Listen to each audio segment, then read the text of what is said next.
Hey everybody, my name is Abel Arias. Welcome to Improv for Actors. I spent about 15 years in Los Angeles as a working actor, and in that time I did a lot of improvisation. I trained at UCB, which is Upright Citizens Brigade. I did shows at Improv Olympic West, may it rest in peace.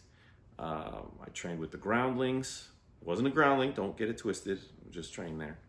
And then found my improv home at Comedy Sports LA, and you can find those branches all over the world, actually.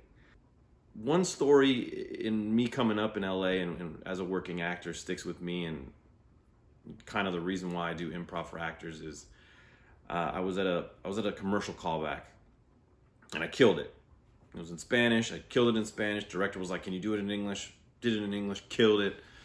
Came out of the room after killing it. Everybody's laughing. People that were waiting their turn had heard the commotion. It was a real fun time. My friend was waiting. He was like, "Yo, I guess we can go home, right? You probably booked it." And I was like, "I don't know, whatever." I never heard about the commercial. I didn't book it. So like a couple weeks later, maybe a month later or whatever, I see a good friend of mine and he's at this party, and he actually happened to be working at the casting office that I had that callback. And he asked me how the shoot went. I was like, "What shoot?" He goes, wait a minute. You booked this commercial, didn't you?" I said, "No, I didn't book the commercial." Then he goes on to tell me that my size card was there in the office circled. And for those of you that don't know what a size card is, it's just, it's a picture with your vital stats like height and weight and whatnot. And he's like, "Your size card was there, number 1, circled, underlined, like you were the guy. What happened?" I was like, "You tell me, because I killed it. I made everybody, I killed it." He goes, "Just zen that shit, man." And I was like, "Wait, what?" And I nodded, of course. In my head, I was like, "What are you talking about?"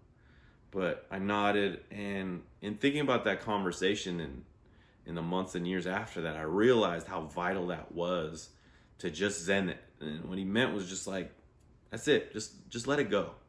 Because you killed it. You did a fantastic job. You're going to get called into that casting director's office again.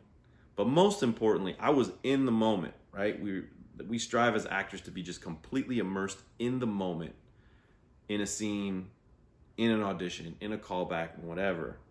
And there I was. Now I didn't get the part, which is off, it's unfortunate or whatever, but I still kept doing what I was doing. And that's something that I think that improv training has helped me, many of my friends who are improvisers and also actors, and a lot of actors that have kind of started to delve into improv and discovering that it's all there, it's already in here, and they just got to be completely in tune with the moment to really allow themselves to operate fully and be fully immersed in the moment. And I just want to stress that I'm not teaching anything. I'm just kind of showing you stuff. I think it's our job as actors to discover our own process. It's incredibly vital that we discover it, because if there's any sort of certainty and any sort of cut and dry way to do things, it doesn't allow for the exploration, it doesn't allow for the curiosity, it doesn't allow for the questions to be asked that can make us stronger as actors. This is Improv for Actors.